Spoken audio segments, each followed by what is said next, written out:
At Gate 42 of Hudson International Airport, Amaya Williams, a 17-year-old black girl, sat quietly in the corner, her backpack resting at her feet. She wasn't wearing designer brands. It's no flashy jewelry, no expensive sunglasses. It's just a simple hoodie, worn jeans, and a pair of comfortable sneakers. Her headphones played soft jazz, not because she was trying to block out the world, but because it helped her focus. In her lap, a laptop screen glowed softly, filled with spreadsheets and coding notes. While other teens scrolled social media, Amaya was studying logistics, inventory systems, and airport management software, because Amaya wasn't just waiting for a flight. She was preparing for the future. Passengers walked past her, barely noticing. Some whispered, some stared. A few assumed she was probably waiting for a standby ticket or someone else's boarding pass, but Amaya didn't care. She wasn't here to impress anyone. She was here because she belonged here. What no one around her realized was this: the girl sitting quietly at Gate 42, she wasn't just someone's daughter. Her family played a major role in keeping this very airport running, from the floors they walked on to the contracts that kept the terminals clean and operational. But none of that mattered to the strangers who judged her by her clothes, her skin, and her seat number. And the real shock? It hadn't even started yet. No fancy jewelry, no gold chains, no diamond bracelets flashing in the airport lights, just headphones covering her ears, a laptop in her hand, and a quiet kind of confidence that didn't need to be loud. Shh. She closed her laptop gently, zipped up her bag, and walked calmly toward the first-class boarding lane when the announcement came. We're now welcoming first-class passengers. Her boarding pass was ready. Her ticket was real.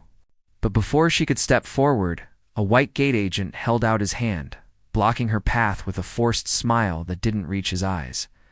His tone was syrupy-sweet, but the message underneath was sharp. "Miss, economy is that way?" He pointed to the crowded economy line, already full of tired travelers. Amaya blinked, confused for just a second, then checked her boarding pass again just to make sure she wasn't imagining things. Nope, seat. To a first class. She lifted the pass toward the agent. "I'm first class," she said politely, her voice steady but soft. But the agent chuckled, eyes narrowing. "Are you sure? Maybe you're looking at the wrong ticket, sweetheart." Passengers in nearby rows started watching. Some whispered behind their hands. A businessman smirked into his phone, recording the scene like it was entertainment. Another woman leaned over to her husband and said, just loud enough for Amaya to hear, "Probably some standby mistake. Happens all the time." But it wasn't a mistake. It was racism, dressed up as protocol. And it was about to backfire badly. Amaya smiled politely, refusing to let the knot in her stomach tighten any further. She held up her boarding pass again, her hands steady. "I have a first-class ticket," she repeated, her voice calm but firm. The gate agent leaned in slightly, eyebrows raised not out of curiosity, but condescension. His lips curled into a small smirk, the kind of smirk that says, "I've seen this before." "Sure you do," he said, eyes flicking over her from head to toe. He wasn't looking at her ticket anymore. He was looking at her skin, her hoodie, her sneakers. In his mind, that didn't fit the image of first class. Then came the line that stung more than it should have. "Did you borrow it from someone?" The words hung in the air, louder than they should have been.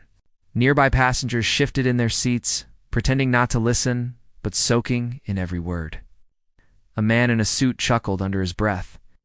A woman in pearls shook her head slowly, whispering to her friend. Maybe it's her first time flying. Maya felt the weight of every stare. But she didn't flinch. Because this wasn't the first time someone looked at her and assumed she was less than. And it wouldn't be the last. What the gate agent didn't know: the girl he was belittling wasn't just holding a first-class ticket. Her family practically owned the runway. And soon, he'd find that out.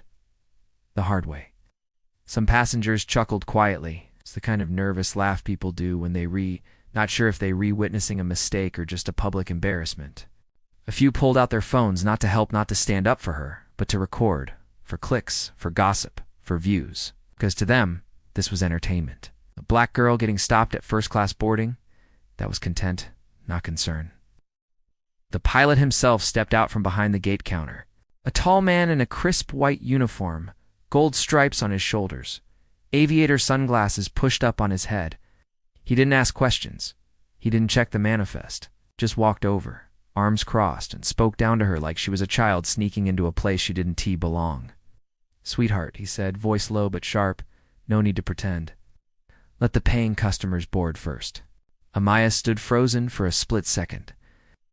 Not because she was scared, but because she was deciding whether to stay silent or speak her truth. The passengers nearby watched eagerly, their phones still rolling. They expected her to apologize, to shrink, to step back into the economy line where, in their minds, she belonged. But here's what they didn't know. Amaya wasn't just any teenager. She wasn't there by luck. She wasn't there by accident. Her father, Derek Williams, wasn't just some airport janitor mopping floors behind the scenes. He was the CEO of the company that managed airport maintenance and logistics for over 30 terminals across the country, including this one. And that same company held exclusive contracts with the airline the pilot worked for. In other words, the man telling her to step aside worked for the system her family helped run. Things were about to get very uncomfortable. For everyone but Amaya. Her father, Derek Williams, wasn't just a janitor. That's what most people assumed. Because when they saw a black man in uniform walking through airport terminals, carrying cleaning supplies or checking maintenance reports, they thought, just the help. But Derek Williams was never just the help. He started small. Yes, he mopped floors. He scrubbed toilets in airport bathrooms during night shifts. He changed trash bags while people rushed past him, never making eye contact. But while others saw a man with a mop, Derek saw opportunity. He learned every inch of airport operations, how the terminals were cleaned, how the supplies were stocked, how logistics ran behind the scenes, and he didn't stop at cleaning. He built his own facilities management company from the ground up. By the time Amaya was born, Derek Williams wasn't pushing cleaning carts anymore. He owned the janitorial company that serviced every airport terminal on the East Coast, including this one.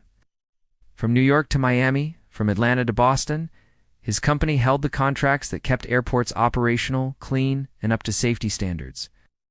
But that wasn't all.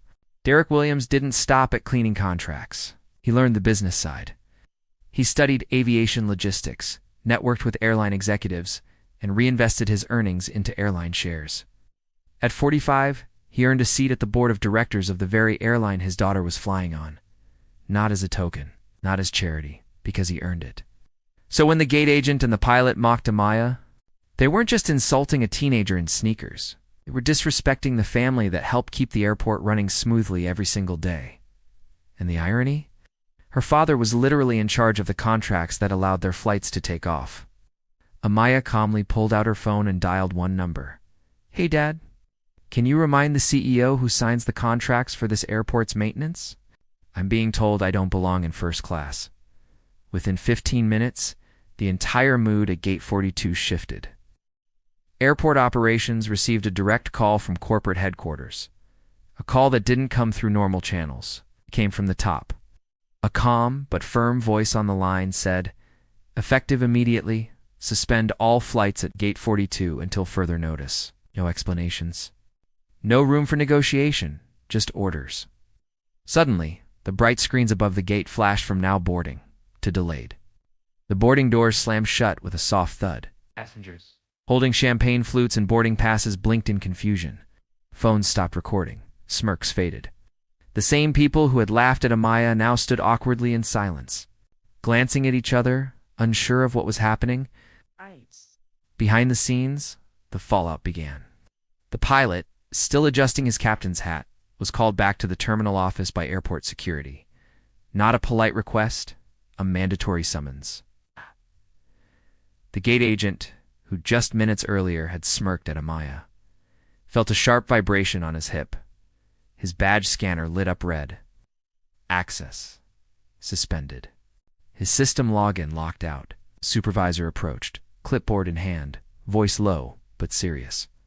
"Come with me now." Meanwhile, Amaya stood exactly where she had been the whole time, calm still, watching the chaos unfold around her. She didn't gloat. She didn't smile smugly, because this wasn't about revenge. It was about respect. Passengers watched in stunned silence. Some glanced at their phones, hoping for updates. Others whispered nervously, trying to piece together what just happened. But deep down, they knew. This wasn't about a delayed flight. This was about a lesson, a reminder that you never know who someone is by just looking at them. And sometimes, the person you try to push aside controls the runway. The girl they mocked. She didn't just belong in first class. She didn't need to explain herself. She didn't need to prove her worth, because her family wasn't just on the passenger list. They were part of the infrastructure that made the airport run. Every terminal, every gate, every flight schedule, from the janitorial crews to logistics management, from maintenance contracts to executive decisions, her family was woven into the fabric of the system. Why this story hits hard. This was never about free upgrades. It wasn't about proving status. It was about something bigger. It was about respect. Because racism, ignorance, and snap judgments, they don't just ruin a single moment. Sometimes they shut down entire systems. One assumption, one smug comment, one act of gatekeeping based on skin color. That's all it takes to break trust, cause chaos, and expose the ugly truth. The next time you think someone doesn't look the part, the next time you assume they don't belong in the room, the seat, or the conversation, pause. Because the person you're looking down on might be the one who holds the keys to the whole operation.